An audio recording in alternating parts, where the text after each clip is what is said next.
27장을 우리가 한번 이렇게 보니까 사무엘상 27장을 보니까 이 터널이라고 하는 그 생각이 들었어요. 터널이라고 하는 그 이미지가 저한테 떠올랐습니다. 여러분들 이 터널이 무엇입니까? 터널. 저 터널이라고 하는 것은 산, 바다, 강 따위에 밑을 뚫어 만든 철도나 도로 따위에 이 통로를 이 터널이라고 얘기를 합니다. 그렇다면 제가 하나 여쭤보겠습니다. 터널하고 동굴하고 차이점이 있을까요? 터널과 동굴의 차이점. 터널은 끝이 있습니다. 아유, 너무 말씀 잘하십니다. 또 뭐가 있을까요?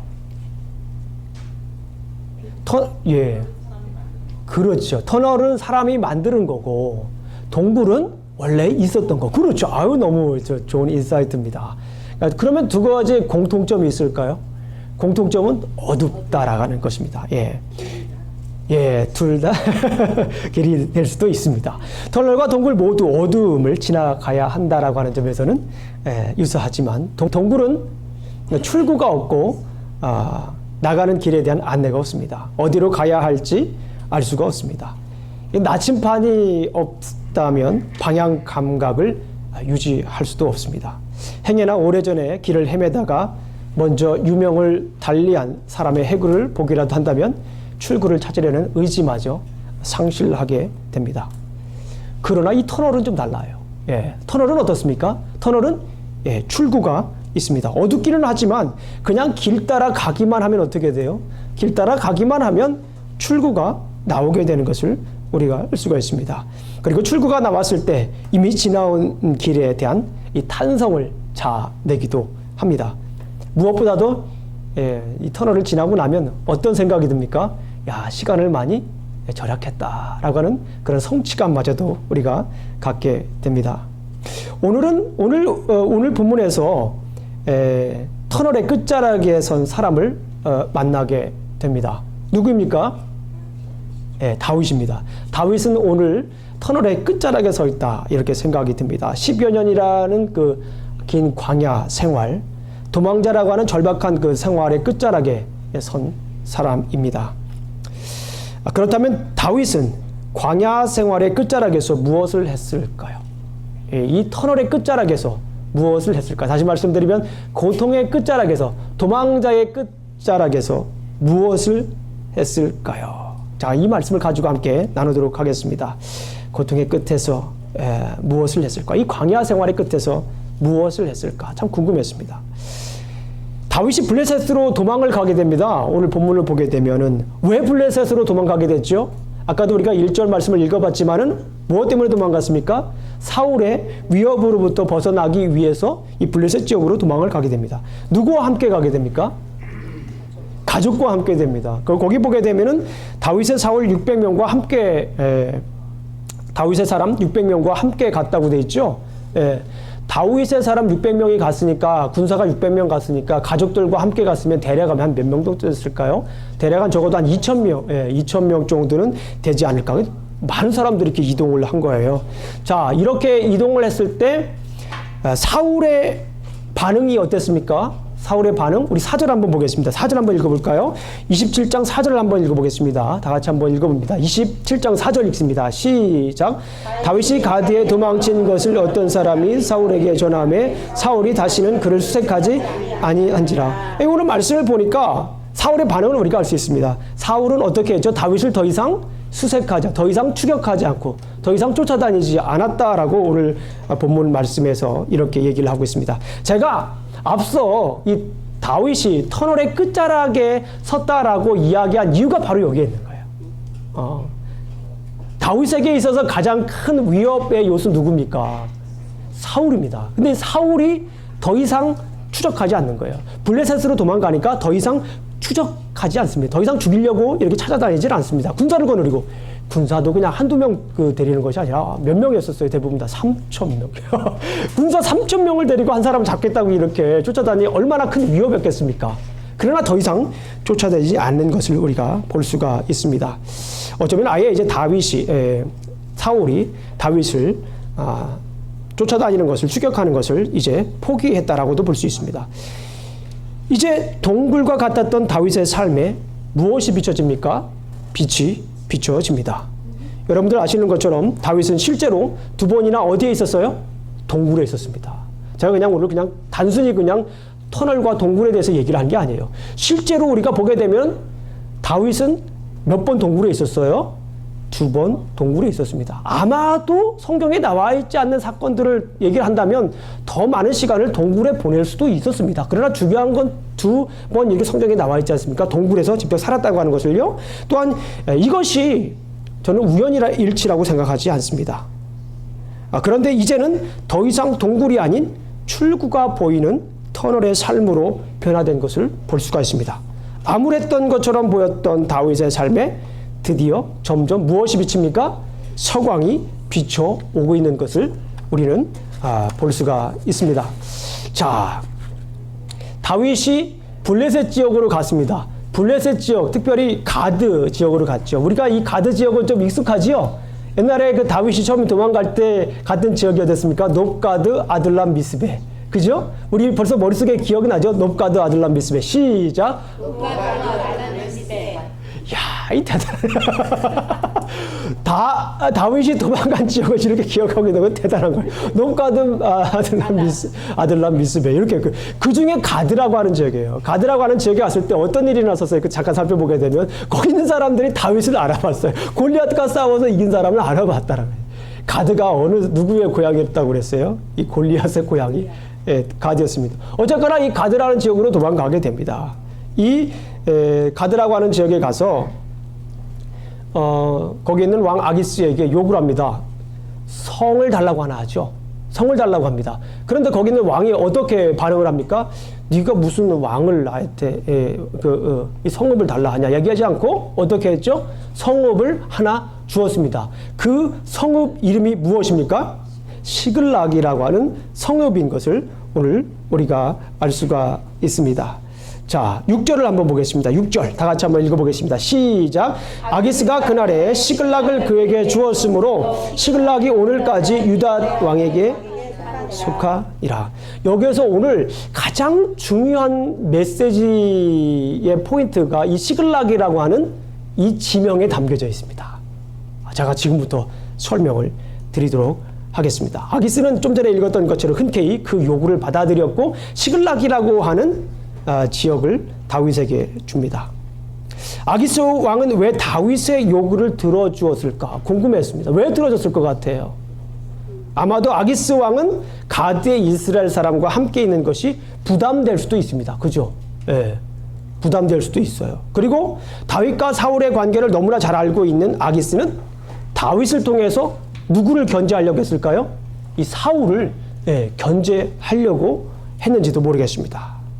자, 오늘 이 시글락이라고 하는 지역은요, 이 가드라고 하는 지역, 한번 쳐보세요. 가드라고 하는 지역에서 남서쪽으로 한 40km 정도 떨어진 지역입니다. 그래서 사울이 지배하는 영토에서는 좀 한참 떨어진 거예요. 어느 정도 떨어져 있었어요. 그래서 사울의 공격을 좀 피할 수는 있었습니다. 그러나 또 가드로부터 또 멀리 떨어져 있는 거예요. 가드로부터 한 40km.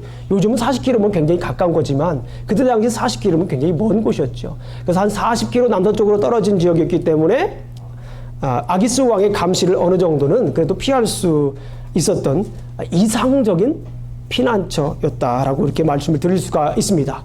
그런데 중요한 것은 바로 이거예요. 시글락은 다윗의 지파인 유다 지파와 관련이 있습니다. 참 이것이 우연히 일치가 아니라고 저는 생각해요. 여기에서 저의 눈이, 제 마음이 계속 머물렀어요. 이 말씀을 연구하면서, 이 말씀을 묵상하면서요.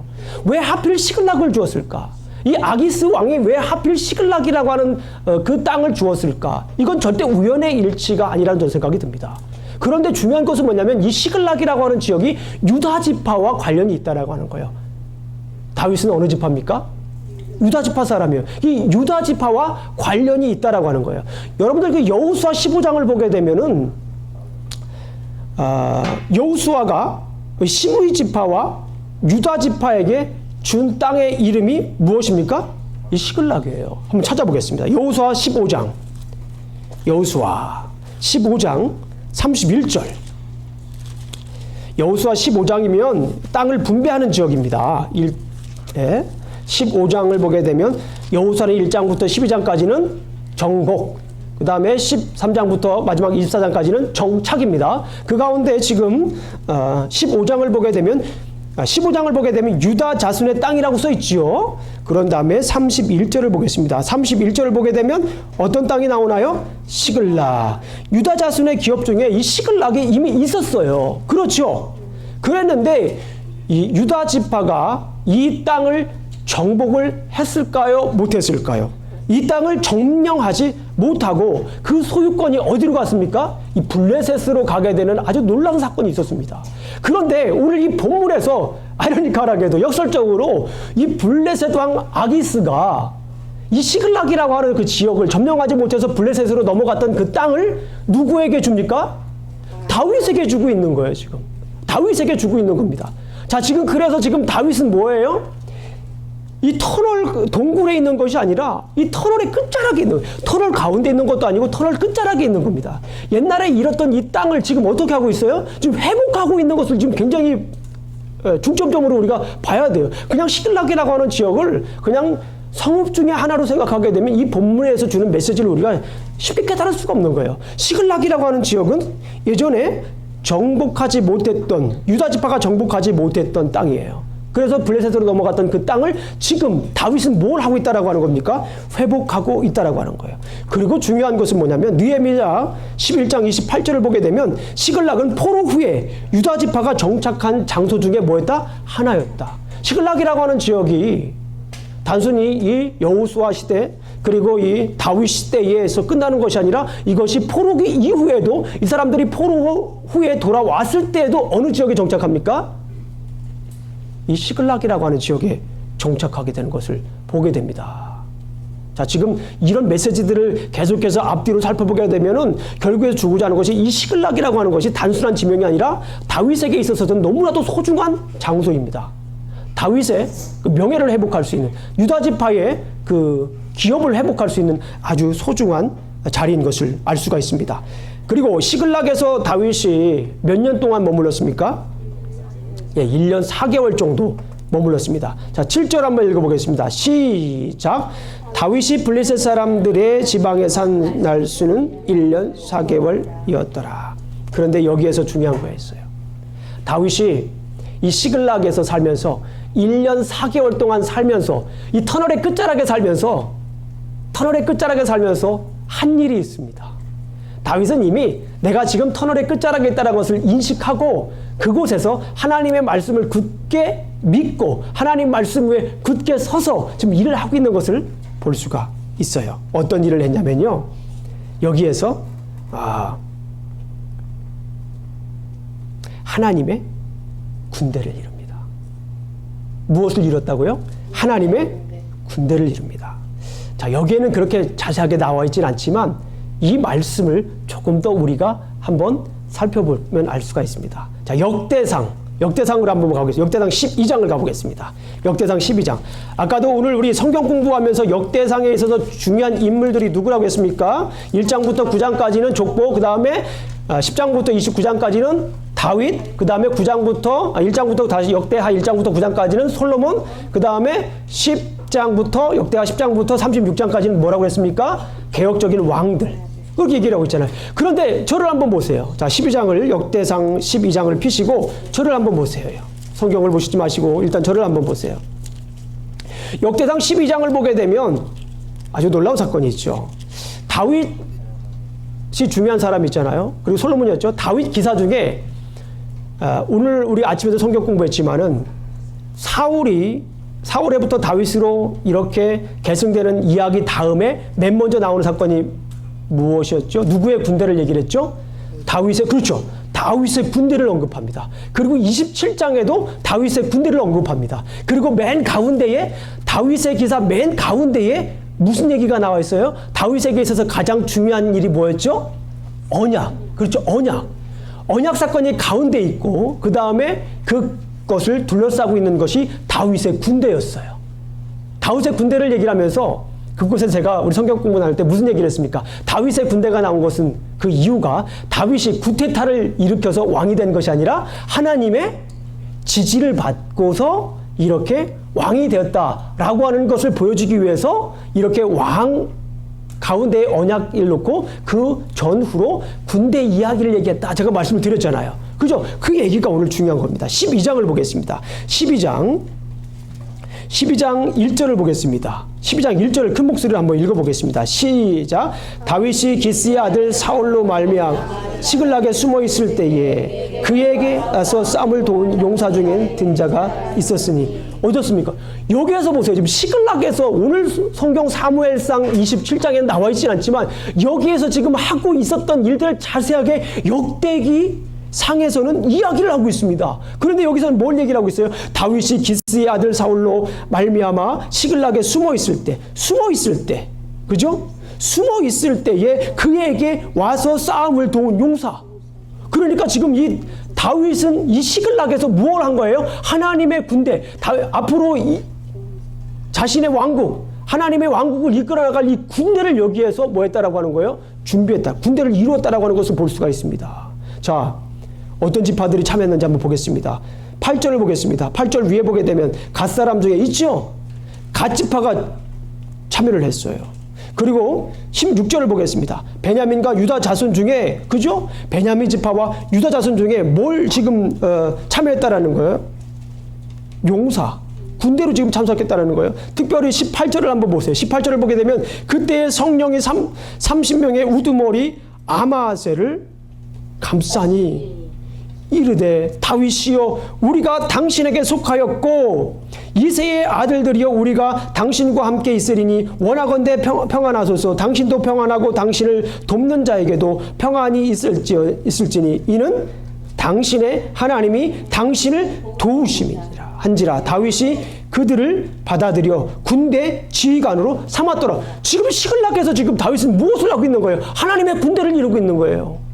계속해서 지금 강조하고 있는 겁니다. 지파별로 참석을 합니다. 마치 사사 시대에 사사들이 성령에 감동된 것처럼 지금 이때의 지도자들에게 성령이 감동돼서 하나님의 군대를 이루게 하는 것을 볼 수 있는 거예요. 지금 터널의 끝자락에 있어요. 어디 있다고요? 지금 다윗은 터널의 끝자락에 있는 거예요. 동굴에 있는 것이 아닙니다. 터널의 끝자락에서 지금 하나님께서 이루실 하나님의 왕국을 위해서 하나님의 군대를 지금 이루고 있는 거예요. 하나님의 말씀이 굳게 서서 터널의 끝자락에 서 있는데 거기 주저앉는 것이 아닙니다. 앞으로 보이지 않을 끝을 출구가 보이지 않는다고 좌절하고 있지 않는 것이 아니에요. 하나님의 말씀에 굳게 서서 지금 어떻게 하는 거예요? 지금 준비를 하고 있는 거예요. 말씀 위에 굳게 서서 지금 무엇을 하고 있는 겁니까? 앞으로 지금 나아가고 있는 거예요. 하나님의 군대를 만들고 있는 거예요. 이 시글락에서 1년 4개월 있는 동안 하나님의 군대를 지금 만들고 있는 겁니다. 놀라운 사건입니다. 23절을 한번 보겠습니다. 23절. 싸움을 준비한 군대 지휘관들이 헤브론에 이르러 다윗에게 나와서 여호와의 말씀대로 사울의 나라를 그에게 돌리고자 하였으니 그 수요가 이러하였더라. 지금 여러 지파들이 참여했던 것을 볼 수가 있어요. 거기에서 지파들이 참여해서 결국에는 무엇을 합니까? 사울 왕이 죽었을 때 유다로 돌아와 결국에는 우리가 이미 아는 얘기지만 돌아와서 뭐가 됩니까? 왕이 되는 거예요. 결국 다윗은 시글락에서의 삶은 동굴이 아닌 터널의 삶으로 인식한 거예요. 굉장히 중요한 겁니다. 다윗이 그동안 동굴에서도 있었습니다. 그러나 그 삶이 거기에서 동굴의 삶으로 인식하지 않았다는 거예요. 다윗은 출구가 없는, 방향이 없는 그런 동굴의 삶으로 인식하지 않은 거예요. 어려움이 있어도, 고통이 있어도 이곳에서 무엇을 생각한 겁니까? 이것은 터널이다라고 생각한 거예요. 터널의 삶이었기 때문에, 출구가 있는 터널의 삶이었기 때문에 내가 그냥 가기만 하면, 하나님 말씀에 의지해서 말씀 따라서 그것만 가기만 하면 나오는 터널이라고 생각을 한 거예요. 그래서 거기에서 군대를 만들었고, 그래서 장차 이를 하나님의 왕국을 미리 준비했던 것을 볼 수가 있습니다. 동굴에 갇힌 도망자라기보다는 하나님의 택한 왕으로서 반드시 지나가야 할 터널로 생각한 것인 줄로 믿습니다. 다윗이 이스라엘의 죄를, 그 다음에 이스라엘의 적들을 제거합니다. 그것이 27장 8절부터 28장 2절까지 나와 있어요. 다윗은 유다의 남쪽 지역을 점령합니다. 8절을 한번 읽어보겠습니다. 시작. 다윗과 그의 사람들이 올라가서 구슬 사람과 기르스 사람과 아말렉 사람을 침노하였으니 그들은 옛적부터 술과 애굽 땅으로 지나가는 지방의 주민이니라. 오늘 본문에서 보게 되면 유다 지역의 남쪽 지역을 이렇게 점령을 하고 또 이제 유다의 남쪽 지역을 위협할 수 있는 지역들을 제거함으로써 유다 지파의 지지를 얻게 되는 모습을 볼 수가 있습니다. 자, 구슬은 이집트와 블레셋 사이에 살았던 사람들이고 기르스 지역은 역시 블레셋과 이집트 사이로 추정합니다. 아말렉은 이스라엘의 영원한 숙적이기도 합니다. 거주민들을 완전히 제거합니다. 그리고 블레셋의 적을 무찌르고 왔다고 아기스에게 보고합니다. 그리고 노획물도 바치게 되는 사건을 보게 됩니다. 이 다윗을 신임한 아기스는 다윗에게 이스라엘과 싸움을 함께 하자고 제언을 합니다. 자, 12절 보겠습니다. 27장 12절을 한번 보겠습니다. 시작.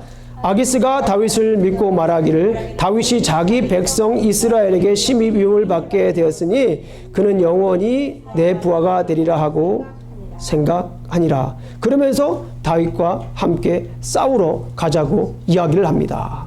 다윗은 궁지에 몰리지만 애매한 답을 합니다. 그러나 아기스는 다윗이 선봉에 서겠다는 말로 이해해서 그 위기를 벗어나게 되는 사건을 이제 그 이후에 계속 적고 있습니다.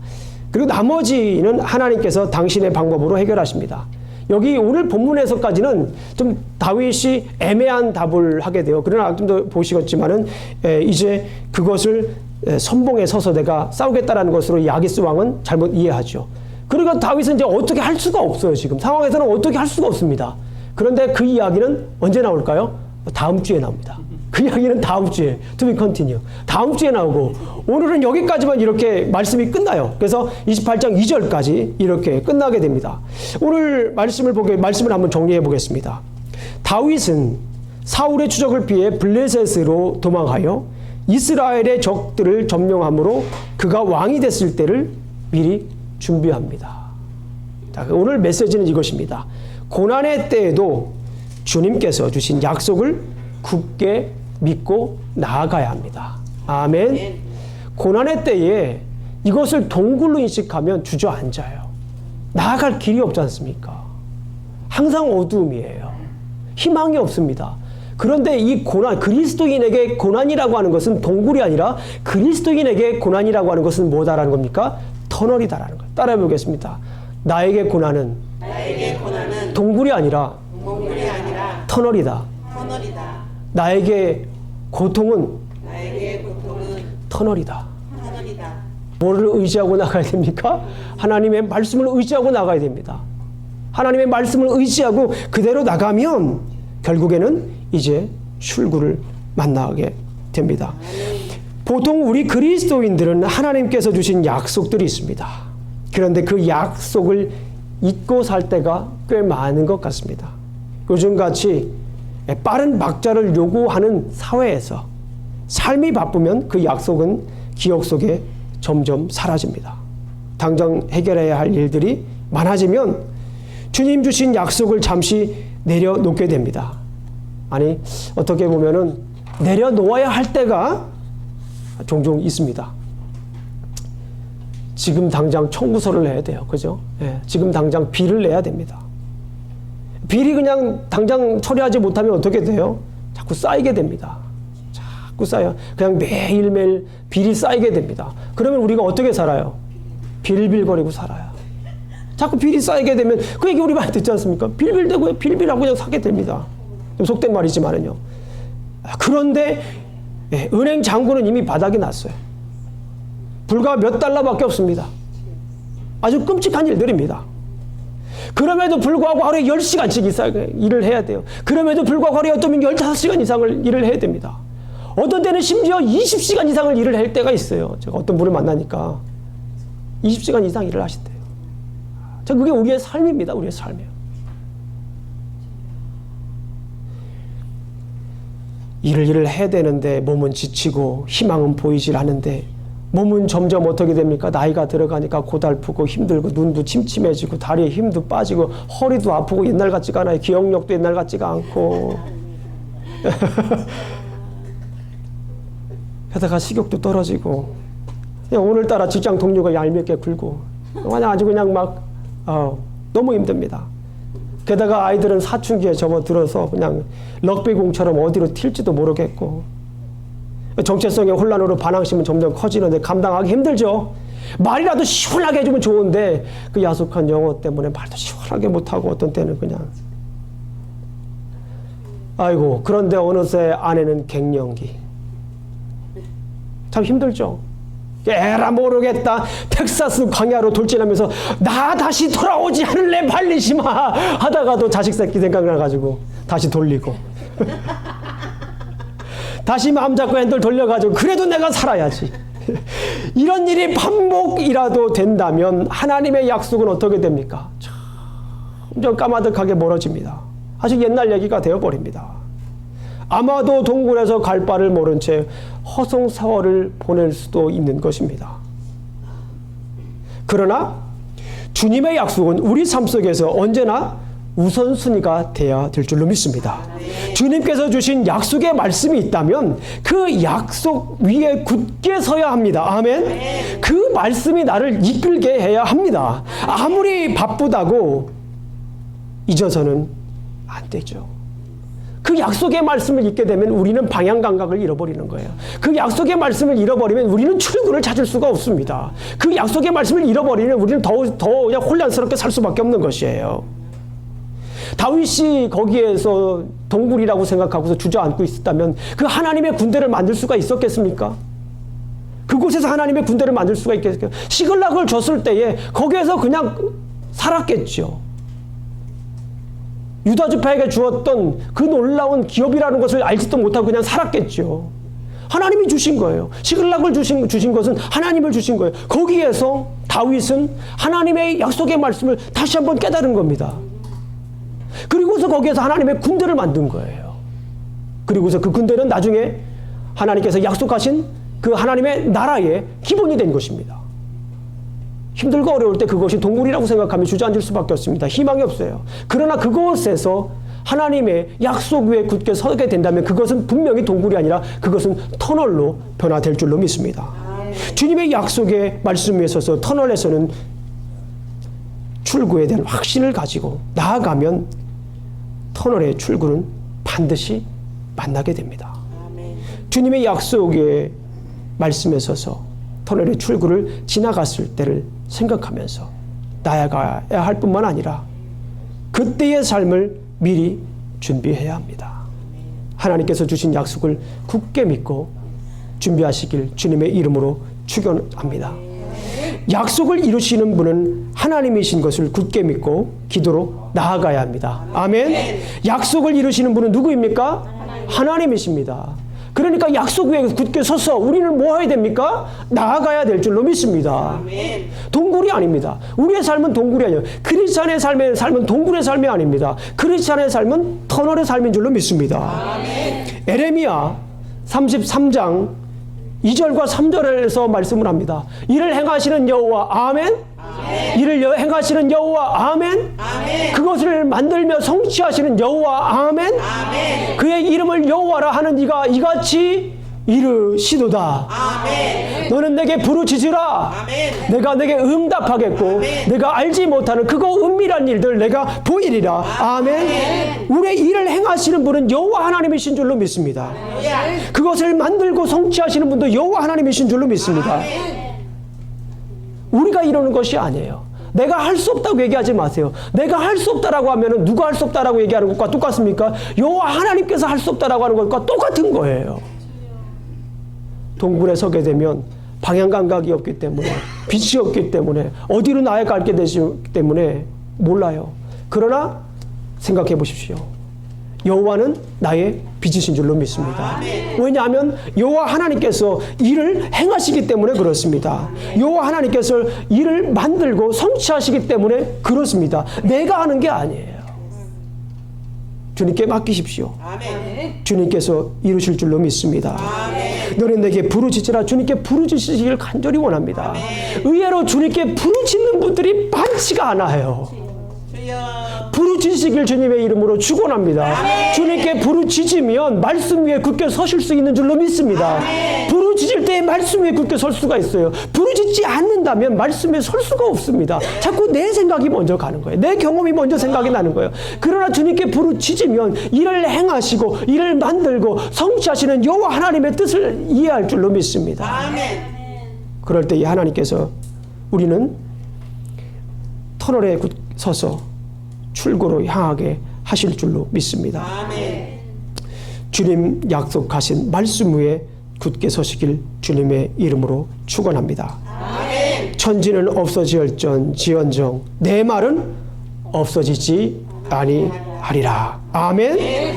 우리 사랑하는 성도 여러분, 우리는 지금 터널의 끝자락에서 있습니다.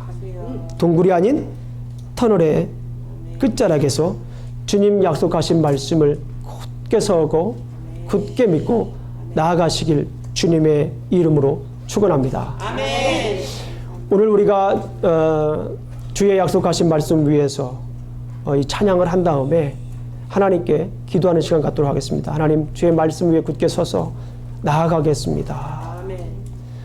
오늘 말씀을 보니까 내가 동굴에 있는 것이 아니라 내가 터널에 서 있다라고 하는 것을 알게 되었습니다. 아멘. 말씀 위에 굳게 서서 나아간다면 출구에 반드시 도달한다는 말씀을 알았사오니 아버지 하나님, 말씀 위에 굳게 서게 하여 주시옵소서라고 기도하는 시간 갖도록 하겠습니다. 먼저 주의 약속하신 말씀 위에 서서 우리 찬양하신 다음에 기도하는 시간 갖도록 하시겠습니다.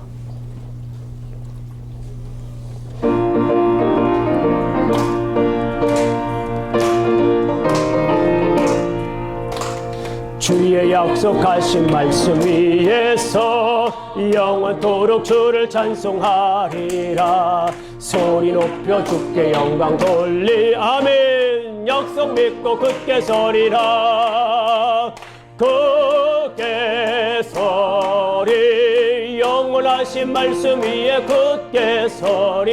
굳게 서리. 그 말씀 위에 굳게 서리라. 아멘.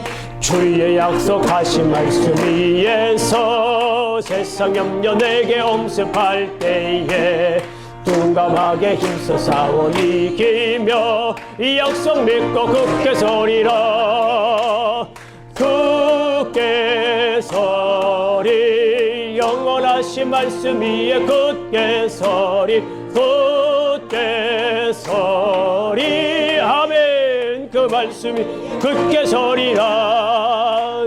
주님 약속하신 말씀 위에서 영원하신 주의 사랑 힘있고 성령으로 힘써 싸워 이기며 약속 믿고 굳게 서리라. 아멘. 굳게 서리.